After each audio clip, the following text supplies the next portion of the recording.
Ecclesiastes 4, 1 through 12. Again, I looked and saw all the oppression that was taking place under the sun. I saw the tears of the oppressed, and they have no comforter. Power was on the side of the oppressors, and they have no comforter. And I declared that the dead who had already died are happier than the living who are still alive. But better than both is he who has not yet been, who has not seen the evil that is done under the sun. And I saw that all the labor and all the achievements spring from man's envy of his neighbor. This too is meaningless, a chasing after the wind. The fool folds his hands and ruins himself. Better one handful with tranquility than two handfuls with toil and chasing after the wind. Again, I saw something meaningless under the sun. There was a man all alone. He had neither son nor brother. There was no end to his toil, yet his eyes were not content with his wealth. For whom am I toiling, he asked, and why am I depriving myself of enjoyment? This too is meaningless, a miserable business. Two are better than one, because they have a good return for their work. If one falls down, his friend can help him up. But pity the man who falls and has no one to help him up. Also, if two lie down together, they will keep warm. But how can one keep warm alone? Though one may be overpowered, two can defend themselves. A cord of 3 strands is not quickly broken. Hello, welcome to the online message of Corinth Christian Church. Myanmar is this little country on the border of China that few people really know that much about or even where it is. Now, if you mention the name that it was previously known by, some would remember it from World War II. Originally, it was known as Burma. And during World War II, it was part of the supply line, the road that the Chinese troops used to send supplies to their Chinese troops and to fight against Japan. But lately, it's become known for another reason. The United Nations has declared Myanmar is responsible for abusing what is called the most oppressed people group in the world. I'm not sure if I'm pronouncing it right, but the Rohingya people who have lived for generations near Myanmar's western coast have basically become a non-human entity as far as the country is concerned. They are refused education, and human rights don't exist for them. They're not allowed to travel or hold any public service jobs. Maybe even worse than that is that Myanmar's army and citizens know that any crimes that they commit against the Rohingya people will not be persecuted. In 2017, there was a genocide against these people, which led to over 740,000 leaving the country and fleeing to Bangladesh. They've lived there for 5 years now, and many people say the conditions are worse there than where they came from. You know, when it comes to oppression, when it comes to pain, there are so many people who are mistreated or abused. There are people who are murdered that we can become overwhelmed. We become numb to it. We hear stories of children being neglected, stories of them being beaten by parents who should be the ones ensuring nothing happens to them. We hear stories of other atrocities that take place all around the world or even in our communities. And we recognize that the world is just filled with things that simply go wrong or simply are wrong. That's where Solomon is when he writes these words that we've just read. He sees oppression in the world, and he says that it seems like those that are oppressing others seems to be getting away with it. He sees loneliness that's experienced by those that have no one to comfort them. People who are sad and depressed. And he comes to the conclusion this isn't the way it's supposed to be. It may be the same conclusion that we've come to. And what he recognizes is this, that in this world that we live in, the world and many times the people in it are just out to hurt others. Now, Solomon's facing life a little differently than how we face it. And some people would say he's facing it with a disadvantage. And that's because he's the smartest person alive. Sometimes being smart makes you look at things that if you're not smart, if you're what we might call normal, that it allows you to look at things that we could maybe ignore or miss completely. And in chapter 3, verse 6, he says, there's a time to search and a time to give up. And basically what he's saying is this, that he's been searching. He's been searching for some meaning in his life, and now it seems like it's time to give up. 38 times in Ecclesiastes, he describes something as being meaningless. Meaningless, meaningless. Eventually he says everything is meaningless. Now, part of Solomon's depressing thought pattern comes from the fact that even though he's wise, he's made some pretty dumb decisions. And to some degree, he's put God on the back burner to follow idols and to follow his own whims. And what he's found out is that these idols never satisfy. So then he tried to drown his sorrows in partying. He tried to get even richer, more powerful than he was already. He tried to even learn more than he already knew. He looked for answers in all the things that the world goes after. And in the end, he says, it just seems pointless. Basically, in a way, all of Ecclesiastes is written from the perspective of what it means to have a life without God. In verse 1, he says, in my search, I look around and I see this. I see powerful people oppressing powerless. He says, I see it everywhere under the sun. He uses the form of a word oppress 3 times in that one verse. Twice he says, these oppressed people have no source of comfort in their oppressed lives. And Solomon is hurt by the pain that they're facing. He says, those that have already died are better off than those currently living because they don't have to face the things that we're facing. They don't have to face a world where people are trying to boost their own life by ruining others. He says it'd be better for those that aren't even born than to see what he's seen. Now you might say, well, Solomon, why didn't you do something about it? I mean, after all, aren't you king? Couldn't you make laws and declarations that would stop this oppression? That you would stop people from hurting other people? That you would, in a way, say everyone must be kind, the world must be fair? That you could make laws and declarations to cause that to happen? Well, the answer is no, Solomon couldn't do that. And the reason is because you can't legislate evil out of existence. You can't enforce love. Recently it was announced that Vice President Harris was appointed as the head of a task force to end gun violence. Now she may be successful in removing all the guns in the United States. I doubt that she will. But even if she did, it wouldn't stop violence. If we outlawed all the guns, the sad fact is that violence existed long before guns came along. In Great Britain, they've managed to make it where almost no one owns a gun in the general population, in the general public. But now the problem is that there is such an upsurge of violence where people are using knives to stab other people that now they're trying to outlaw certain types of knives and they're trying to get rid of it that people can't even own a knife. And they may be successful in getting rid of all the knives in Great Britain, I'm not sure. But even if they do, violence will still exist.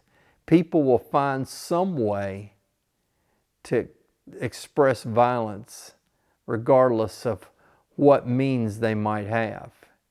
You see, it's a part of living in a fallen world. Ever since Genesis 3, when humanity first rebelled against God and sin, the world has been a place where people are going to try to oppress others. They're going to try to hurt others. They're going to try to inflict pain. And to some degree, someone described it, the world's just a mean place to live in, and that life is kind of like being a jerk. God looked at Adam and he said, because of your sin, you're going to face hurt. You're going to face pain. You're going to face suffering. He goes, you're going to come home tired because the ground itself is going to make it hard for you to get the food that you need to eat. At one time, everything in the world was like a pantry for him. Every tree in the Garden of Eden was one that he could fill his pantry with and eat. But now, it's hard to scratch out a living out of the dirt. It's going to seem like the fields are doing everything they can to try to starve you to death. For Eve, God said, because of your rebellion against me, childbirth is going to change and there's going to be much pain involved. And that's not the only pain that we're going to feel. Humanity has a sin nature now, and people now know how to be mean. And before long, one of Adam and Eve's sons will murder one of their other sons. And we'll see the beginning of innocent people that suffer and die. And the sad part is that it's going to get increasingly worse. Wherever we have people, there will be evil and suffering and pain and injustice. And the powerful will try to oppress the weak. You know, some people say that if evil exists, then it proves that God cannot exist. But they're missing the point. God didn't bring evil into the world. It was the rejection of God ruling and being Lord over us that caused evil to enter the world. God commanded humanity to live separate from evil, to not be evil. But instead we rebelled because we thought that the path that was painted by evil seemed better. Ravi Zacharias says the fact that there is evil in the world proves that God does exist. Because if he didn't, there would be no good to know that evil is wrong. That we would live like animals if we weren't created in the image of God. There would be nothing that is right, so nothing could be wrong. In verse 4, Solomon brings all this home when he says, all of our labor and achievements spring out of the envy of other people. We want what someone else has, and that causes us to be okay with causing them pain. In Nazi Germany, they were one of the most evil and oppressive regimes in history. They took over Austria and Poland and had desire to take over even other parts of the world because they wanted what they had. They wanted their land. They wanted their possessions. They oppressed the Jews because to some degree they wanted their perceived wealth. We see slave traders in the 1800s that went to Africa, and Africans sold their fellow countrymen because they wanted the money that slave traders had that came from the plantation owners. Plantation owners wanted the free labor for their fields so that they could have more money. And so they were willing to put people into slavery to do it. And it all came down to one thing. Each one of them was greedy for something.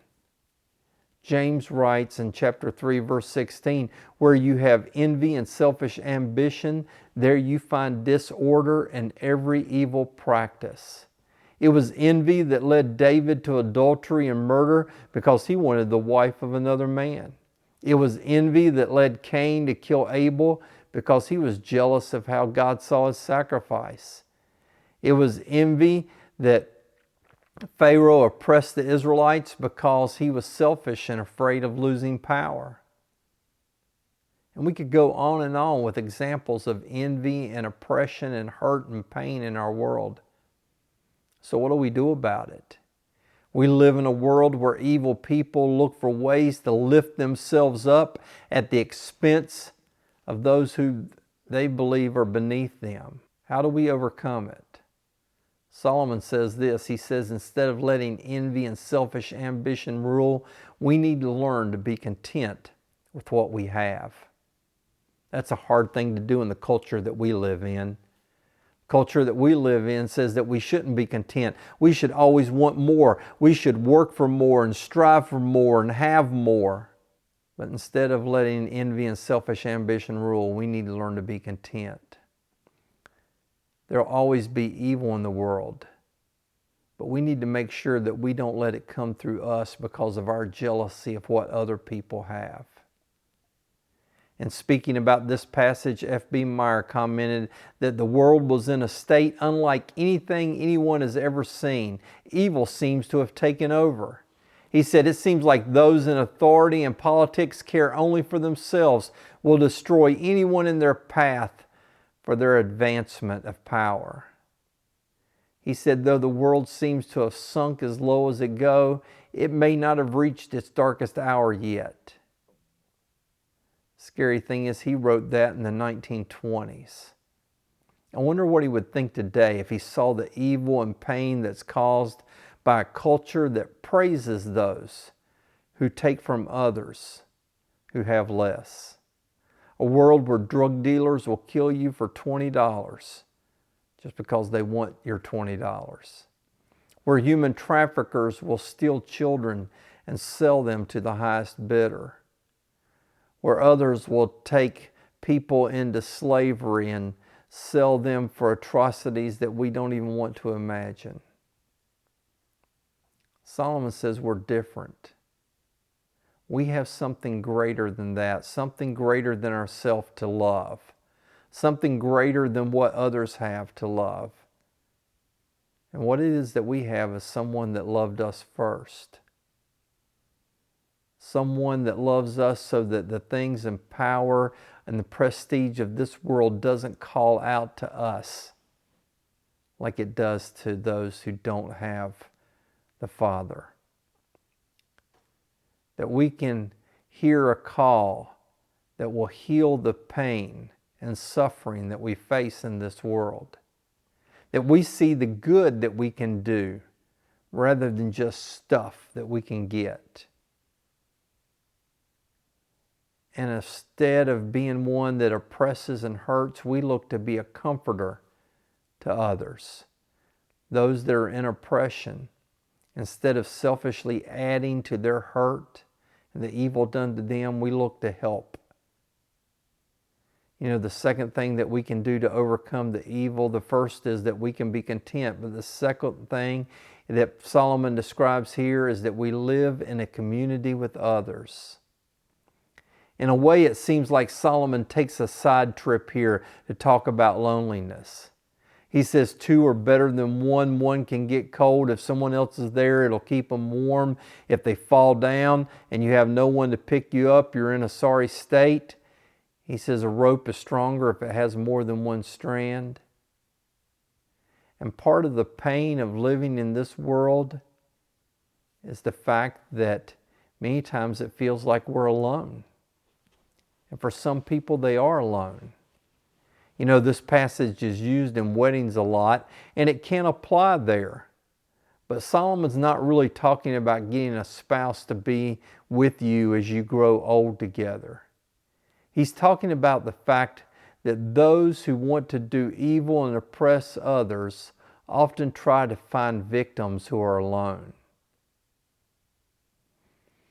That's why the church is important. Because the church allows us to do life together and not be alone. Many years ago, I came across the story of an elderly widow that was scammed out of thousands of dollars. She was sending it to someone who was promising they were going to send her even more. And they would have wiped out her retirement fund if a lady from her church hadn't visited her and heard her on the phone and immediately stopped her. Now maybe that doesn't happen every day. But if we'll do life with others in a God-honoring church, then we can be a comfort to one another. We can lift each other up when we fall. When the cold winds of disappointment come, we can provide a reason to be warm. We can share warmth with each other. The world can be a place of evil and oppression. And Solomon describes it as all of that is under the sun. He mentions this phrase 29 times in just the first 10 chapters of the book. The point that he's making is that at some point, all the world is under the sun. Whatever you're talking about is wherever you look, and that it affects everyone. Everyone that has the sun above them. But that's only temporary too. Because there's coming a day when we will no longer be under the sun that we see in the sky. We're going to leave that all behind. All that meaninglessness that Solomon talks about is going to be left behind. We're going to go to a place where evil, oppression, selfish ambition, envy, hurt doesn't exist. Solomon says you can't find justice in this world. He says, I saw something else under the sun. In the place of judgment, wickedness was there. In the place of judgment, wickedness was there. But for us, we have something different because justice has come for us. Isaiah 53:7, he was oppressed and afflicted, yet he did not open his mouth. He was led like a lamb to the slaughter, and as a sheep before her shearers is silent, so he did not open his mouth. He was oppressed. Those who crucified him were envious too. They were envious of his power. They were envious of the people who followed him. And because of that, Jesus knows the pain of an evil world. And he took that pain for you and me, so that one day, unlike Solomon, we can say we can live above the sun. We can live above the sun in a place where there is no hurt, where there is no suffering, where there is no pain, no tears to dry, no loneliness. That's what God offers you today. And maybe today you're living in a world where you feel oppressed and pain and lonely and suffering. You feel all of those attributes. And you're looking for some way out. Like Solomon, you're searching for things that you realize they're meaningless. They just don't give you the comfort and the joy that you want. They don't give you the sense of fulfillment and satisfaction. It's only found one place. That's within Jesus. Jesus offers you that comfort. He offers you that satisfaction. He offers you the release from oppression. All you have to do is accept him and follow him. He asks you today to come to him, to give your life to him. All you have to do is to believe in him and confess his name and be baptized into him. Why not make that decision today?